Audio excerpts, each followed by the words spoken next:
Hello, it's Jeanette here from my home studio, Far Forest Ceramics. I promised you I'd track my glazing journey for anybody who's interested to follow along. It's a lot of detail, so if you're not into glazing, this isn't the place to be for you.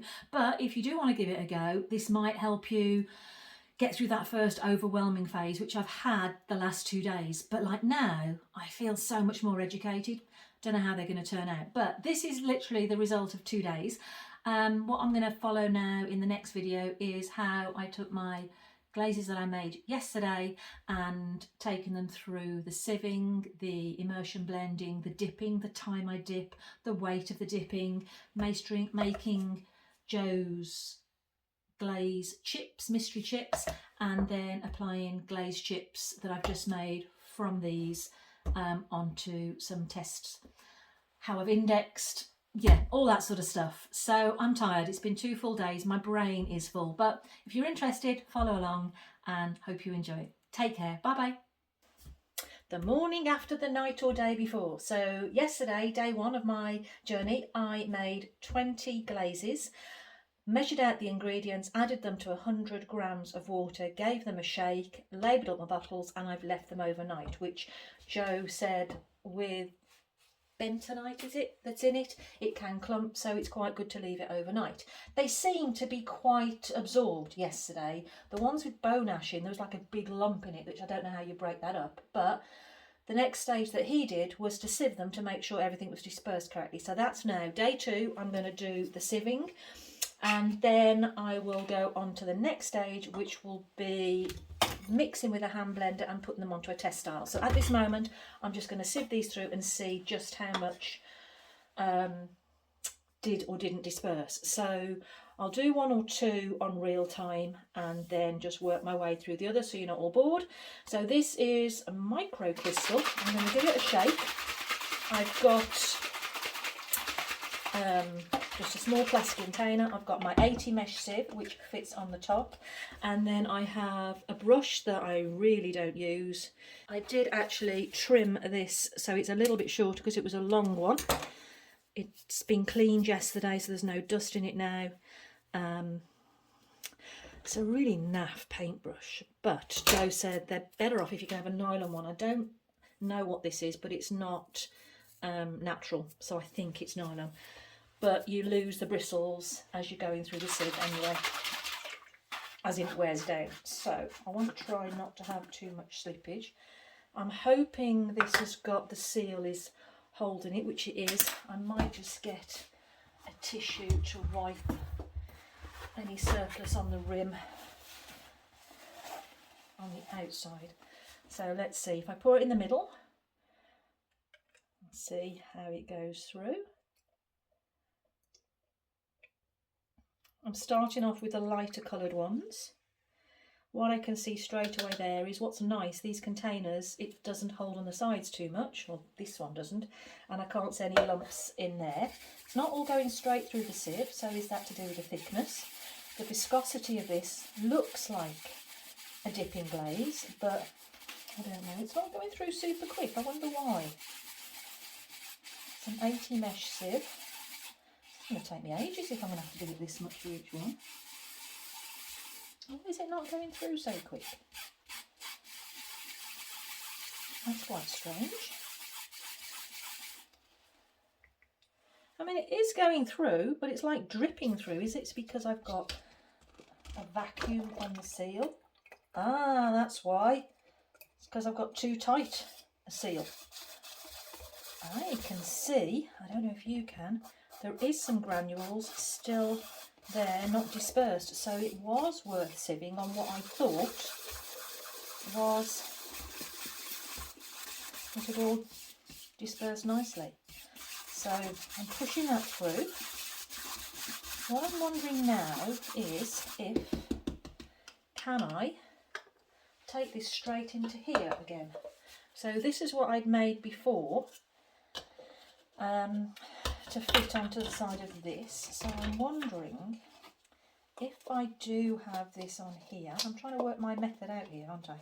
So if I've got this on here, that would then go on there, and then that creates, actually the airlock is not there anymore, so it's going straight through. That's much better.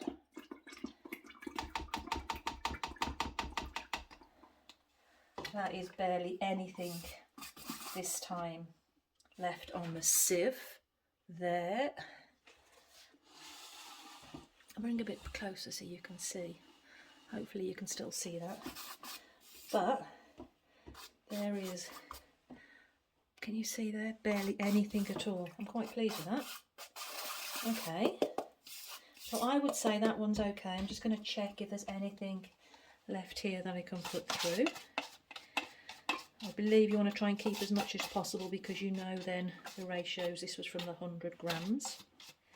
So that's quite good. I'm quite pleased with that. So my logic now would be, I put that back there. That's all okay.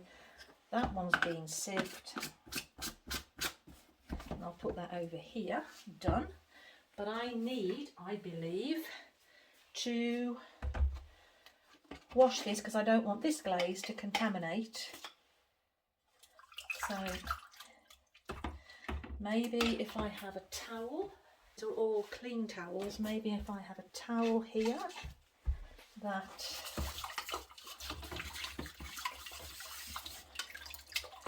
cleans quite easily, that cleans quite easily. And I need to do here, because this is going to be cross-contamination, isn't it? I need to have a different brush to wash inside of there. Let's have a look what I can use. I might just use just a simple fan brush. Okay, that's done. Okay, so that was my first go. So if I've got to do that times 20, this is going to take a while. But let's get a bit of a plan going, Jeanette. So I'm going to use the sieve. I don't want to have that vacuum, so keeping this on is maybe the best idea. That's clean, it's not contaminated. Okay. I'm going to go with that one. And that's allowing an air through there, so that's okay. So let's see how long this one takes. So open it up. That's okay. Then I want to pour this through.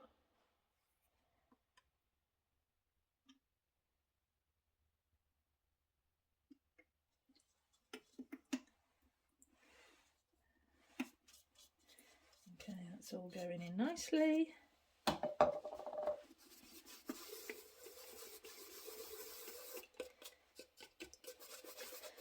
This one seems a bit thicker. Don't know why. Maybe some of the components make it thicker than others. Again, there's just fine granules. So I'm really pleased with that. There's hardly anything in that. So from there, I'm going to go straight onto here. And I'm going to go straight back in again.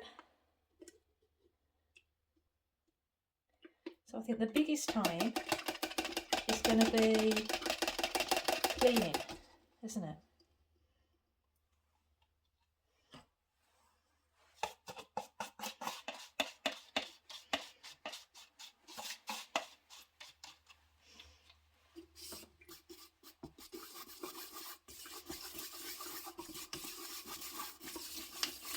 But I will find out if that bone ash has dispersed, whichever one that one was in.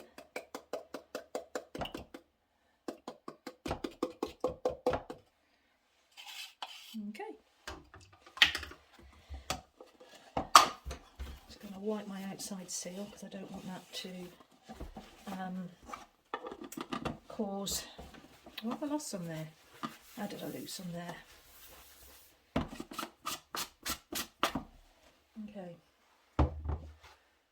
That took 2 minutes. Now hang on a sec, I haven't washed yet. That's not fair, I can't count that. I've got to watch the whole process until I'm ready to start again.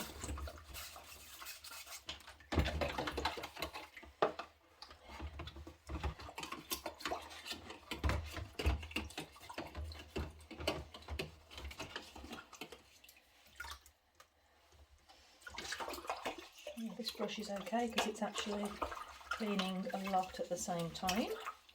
Okay. 1, 2. So I think that took 3 minutes. Let's try again. Let's try another one. The other thing that I've just noticed is any hairs that come off the brush, they're not going through the sieve, so it's capturing those. Okay, that's quite good. So I think you get the gist of where I'm going. I'm trying not to waste, I'm trying to keep glaze lost to a minimum. I'm trying to keep cross-contamination down where possible, and just making sure that everything is fully distributed in each pot before I do the full mix. So to give you an idea, that is taking me 2 minutes per pot, so that's not too bad. So I've done 3, I've got 17 to go. You can work out the maths. I'll come back when I've got them all done. Take care, bye bye.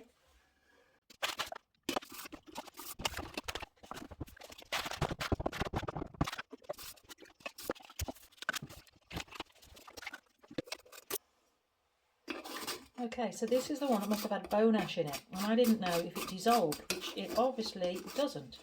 So I'm going to try and crush it, which that makes me think I will actually make an effort of crushing all my bone ash in the jar, because it's currently a mixture of like pebbles and dust, which I've never seen it like that before. Quite weird.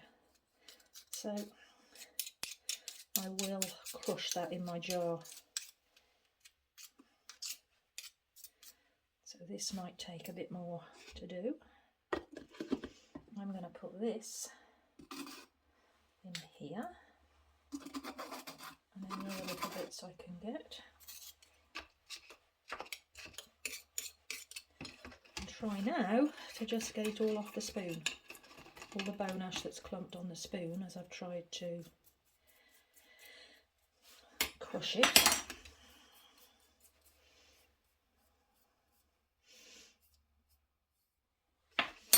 Let's try this through again. What's this one? This is Blurple. S-I. Let's mix and see at the bottom. Let me see if I can blend that before. I'm using the last little bit of liquid in the bottom to blend it. I might sieve this a couple of times to make sure it's distributed properly.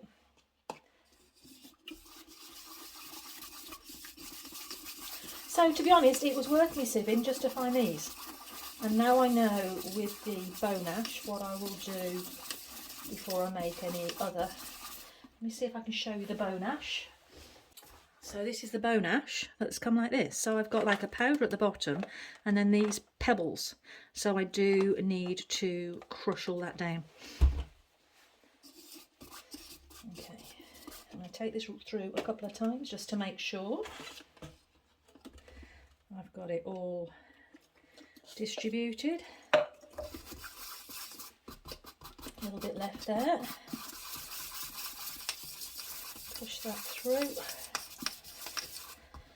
And then the last time. It's quite therapeutic, this, actually. I did make a mistake yesterday. I was on hyperlapse, so I couldn't tell you at the time I was doing it. But I made a mistake in one recipe. I added copper carbonate instead of cobalt carbonate. It was the original Blurple recipe. So I do need to make a correct Blurple recipe to Joe's recipe. However, I thought, well, do you know what? It's all about experimenting, isn't it? So I'm going to be interested to see what Blurple with my mistake added mystery item comes out like. So it's got an extra, it's only, I think it's 0.5 gram, so it's not much extra, but we will see what Blurple variation comes out like. It might be something I really like and I do it intentionally. We will see. So this one was This is Blurple, one of the Blurples. But there's another Blurple, I think. I don't know where my other Blurple is. We'll come across it soon. Oh, here we go. This Blurple is the one I think I went wrong. So I wasn't going to throw the test out. I thought I'm going to still test it. It's supposed to come out purple, but I have a feeling it might not. So I'm going to redo the correct recipe, but I haven't got any spare containers. So I think already I need to find more of these containers, or somebody else gave me a really good tip to say they actually use, they keep glass jars, and they use glass jars to hold their glazes. So there's, you know, they reference something that they have in the US which we don't have in the UK, so that jar size makes no sense to me. But they use a glass jar, and they just, it's like a peanut butter that you get in America. Somebody said Jif, that's a cleaning product. J-E-L, J-E-F, something like that. A clean peanut butter that they store quite a lot. But it also, the width of the base of the jar means that they can dip a tile on its side, like lengthwise, because they do test tiles slightly differently. But the reason they said to use glass, which makes logical sense, is that if you keep using a stick immersion blender in the plastic containers, which is what the next stage I'm going to do, eventually it scratches that immersion container, and then it leaves some of the residue of the glaze that was in it before in those scratches. So potentially you're not getting the right ingredients. You might have some added ingredients from a previous glaze test, which in that small quantity could make a difference on your outcome. So that makes sense. So I might just have a look and see, are there any jars we have that could actually be used to store glaze tests in. I mean, I'm not intending on doing hundreds and hundreds of them. I should imagine if I do these tests and if one doesn't work, I'll throw it away and I'll use it again. But I suppose the alternative is I use the immersion blender in a glass container, and then I just decant it into these when I'm finished with my tests. I don't know. Right, keep going, Jeanette. Right, let's go on again. Ooh, this one seems thicker. That's a nice consistency. On another of Joe's blogs, all to do with making glazes. I've been reading them all. I don't know which one it said this, but he said that sometimes he starts with 90 grams of liquid and builds it up on a test, because he can work out the consistency, so he can add a little bit more. And obviously he measures how much he's put in, but that, I think, is when you're a little bit more advanced, when you maybe use a hydrometer, and then your percentages will be slightly different. So at the moment I'm just going to stick with 100 grams of water versus the components on the ingredients list that Joe has put, so I can always refer back to that. You've got to have, with any testing, you've got to have your first point, there's got to be a consistent base to compare, and then from that base, if I find something is too runny, I might then make a test with less liquid, but I'm actually maybe keeping the ingredients the same percentages, but with 90 grams of water. But I'll try each one first. The other thing is, when it goes onto test tiles, Joe weighs the test tile before and measures just how much glaze is on each test tile. So he tries to have similar sized test tiles and a similar coverage in weight. So again, you're trying to compare as much as is physically possible to manage, like for like. And I like that. That makes a lot of sense to me.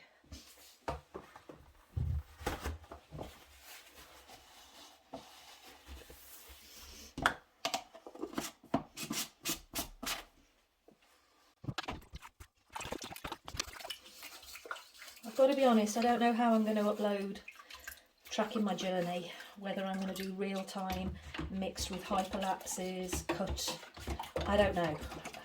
I'm currently recording it all, and then I'll decide later.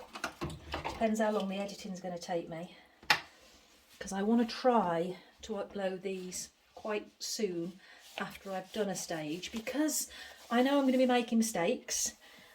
If you do glaze making, you might be looking at what I'm doing and thinking, oh, if only she did this, that would make a big difference. And that's what I would love to know. So I want to try and upload maybe smaller, more regular posts for each stage. And then you can tell me if you're spotting something so obvious that I'm just not seeing. Because I'm following Joe's instructions, but then as I'm doing it with my equipment and the sort of problems I'm experiencing, you can see I've already slightly adapted my approach, just with how I'm using my funnel, etc, etc. Because everybody's different in the equipment they use. And I wonder if it makes a difference if you're doing this in the summer or in the winter, and if temperature affects anything. I know it does obviously when you've got drying clay, but I wonder when you're mixing glazes, does that? I wouldn't have thought that would affect anything. I mean, I have just used tap water as well, which from what I read on Joe's blog, I'm sure he just used normal tap water, not bottled water. But is that something that you use? Do you use bottled water when you're making your glazes, purified water, or do you just use it out the tap? I'm guessing that can definitely make a difference, because whether you're in a hard water area, soft water area,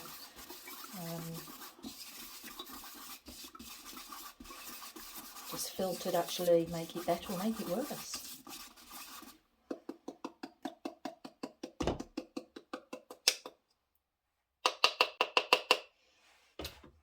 Let's see. So many questions.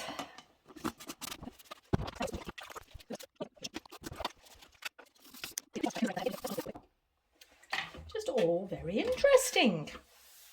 I am enjoying it. It's weirdly therapeutic. You know, you think all these hours you're spending, you've got nothing to show for it apart from little pots of colour, glaze. But if any of these work out, to then scale them up, it's going to be great, isn't it? Oh, I love an experiment. I do love an experiment. Is anybody else like that, that loves the experimentation and the testing almost more than making pieces? I don't make many sets because I'm not saying I find it boring, but I just like playing. I feel like when I was a little girl at home and you, oh, let's play making a cake, let's play libraries, it's just the playing I'm enjoying. So this testing to me, it's like multiple playing, isn't it? Every single test is a different result. Oh, I'm sure it's just me that's a bit random. Right, I'm going to change my water. I'll be back in a minute. Okay, I've just changed my water, but I've got to be honest, I'm shocked. Just how much sediment was in there. I've only done 10 test pots. There was a big sediment at the bottom. Do you reckon I could use that sediment to make mystery chips? Just thrown it away. Suppose I could, couldn't I? If you follow me on Instagram, you know I like making mystery chips. I wonder if I could. I don't know. So, Misty Sunrise. Misty Sunrise. Oh, this one looks quite gloopy. Let's have a look. Let's try it. I'm going in with it. This one seems much gloopier. Where's my brush? Let's have a go. See how much thicker this one is. Got a nice consistency, hasn't it?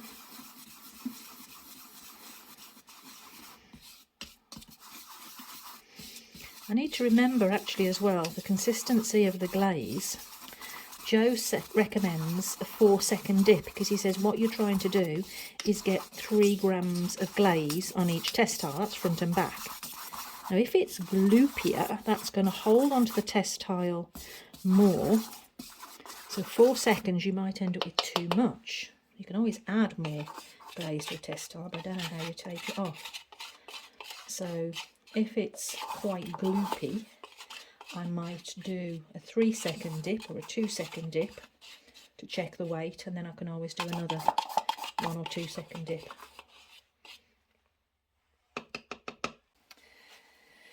So I started this at 12 minutes past.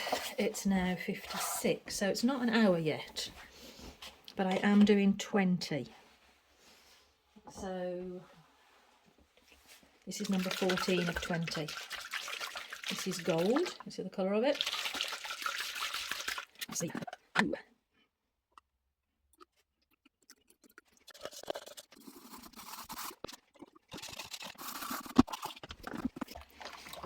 Do you reckon I need to change this water?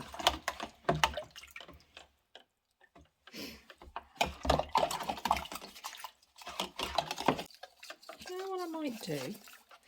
I might have a second bowl to double dip. Get the worst off in here. I might do my worst off in there and then get another bowl to double dip. Like for example, now I'll just do, see this is stain in this, I don't know if it's stain or if it's residue, but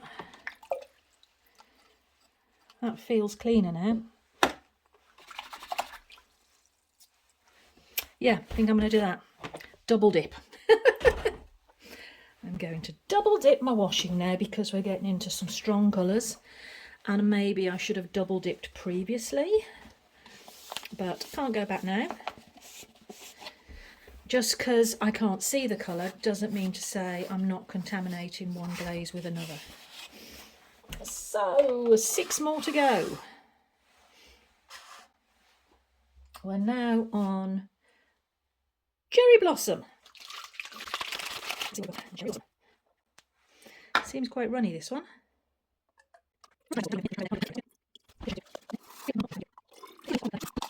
I might keep the residue at the bottom of my first dip bowl, rinse bowl, and make some glaze chips with it, just for curiosity.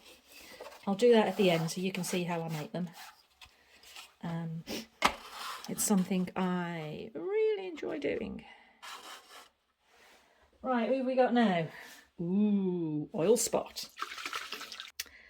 Be interesting to know if I did this yesterday after I just mixed them, would there have been more powders not absorbed into the water? Did the overnight sit-in help that? From my personal situation, the reason I didn't sieve them yesterday, I ran out of time. Because it was quite daunting getting set up yesterday. You can read how to do something and it seems to make sense, but when you actually come to do it, you feel all fingers and thumbs. Ooh, look, this one's got quite a bit of residue. And then that makes me feel relieved I did sieve. Can't cut corners, Jeanette, on your first test. You have to be consistent right the way through. But I may or I may not post all these little things I'm finding, because I'm guessing this is the sort of thing that if you're starting from scratch again, you'd be finding as well. You know, does this really make such a difference? These tiny, tiny little bits that I'm sieving in. I don't know, on 100 gram liquid, 2 ingredients, is that going to make that much of a difference? Do you know what? If I get one glaze that I like out of all of these, I'll be stoked. If they're all bad, that's where I don't know where to go. Because that's when you need to have more of an understanding of, depending on what problems you come across, how to fix them. And that's what I have zero understanding.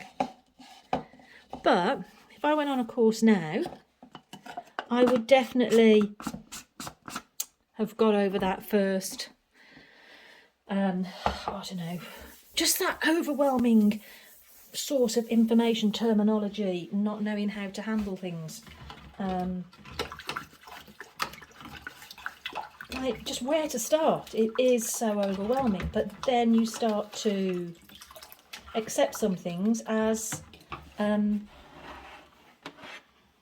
just know it. Like now I'm understanding that I need to, for example, my sieve needs to have a little air release between the container I'm sieving on top of and the actual sieve. No, that makes total sense. But it didn't make sense to me at the time when I was actually doing it. It's like, why is it not going through? But I'm trying to concentrate so much.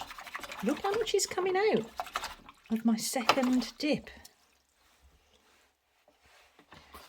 I'm surprised. It's almost like I'm going to be needing a third dip at this rate. So I'm not getting it off completely. I think that's like overkill, but and it looks fairly clean, but then it's obviously not. 4 more to go. Now, all the cloths and things that I'm using, I never put in a washing machine. I always hand wash them, and I don't know if you're the same, but in the UK it's cold in the winter here, so drying things is a lot harder. So I've gone through my stash. These are like all old rags and kitchen towels from the kitchen when they've become too tatty for the kitchen, so rather than throw them out I use them. The other thing I've collected to use as rags is old t-shirts. They actually are surprisingly useful if I just cut them, take the arms and the necks off into 2 squares. They're a nice soft fabric, and then if they're too dirty I just throw them, because they're t-shirts that I wouldn't take to a charity shop or recycle in any other way, but they get another life in my studio. A bit messy on that one, Jeanette. You're not very tidy on this one, are you? A nice creamy gloopy glaze. It is like single cream consistency, but as you get down the bottom, see, that one's got a few powders. It's changing colour as I'm pushing it through with the brush. And viscosity. Blah, blah, blah, blah. Viscosity. It's a lovely word, that, isn't it? Viscosity. And there's something I need to use to measure that. Is it not a hydrometer? Or is it a hydrometer? It's something you have to get to. I haven't got one of those, and I wouldn't even know what to do with it at this point. So that's why I haven't got one yet, because I haven't got the instructions of what to get, what sort to get, and then how to use it and read it. I will get there, but starting off basic. And I'm sure if I really come across a big problem, I'm sure Joe, he's such a fantastic support to the community, sharing his knowledge. I'm sure I could reach out to him if I'm really, really stuck with something. Basic, I'm on about, you know, I need to go on a course naturally to learn everything, but... Well, maybe I just need to read and watch more videos to find the answer in.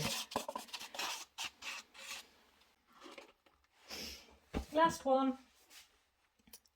Campfire, fewer crystals. I think this is one of Joe's very well-known glazes. So when I saw campfire was in the first 5. Oh, why can't I open this one? I was keen to try it, but I know Joe goes through so many tests to get his results. So there's no way you're going to get the ones that Joe does on your first try. Because a lot's going to be to do with your application, the clay that you use, the temperature you're firing at, what shelf it's on. So the other thing that when I'm doing my glaze firing, I need to record which shelf I put it on. I mean, what I can do is, if after I do this first pass through the kiln, if there's some that I really like, I could... I don't really have the space in this kiln to do it, because the next glaze firing I've got, I suppose I could do it in a separate firing. Depends how many test tiles I've got. Do I do 3 positions in the kiln, bottom, middle and top? This almost seems too advanced to do that when I haven't even run it through one pass. But apparently where you put it in the kiln really affects the outcome. So, you know, that's something else you can also do, is with the same test tile, with the same glaze on, with the same quantity of glaze on that tile, and then fire it on a different position in your kiln, top, middle or bottom, on which firing. So I don't know whether I actually fire these on a slightly lower. I might fire them on the one that gets to, I don't know, do I go for my lower one, which is 5.5, or do I go for one that's 6.5? I don't know. I'll have a look and see. I'm going to check what Joe recommends.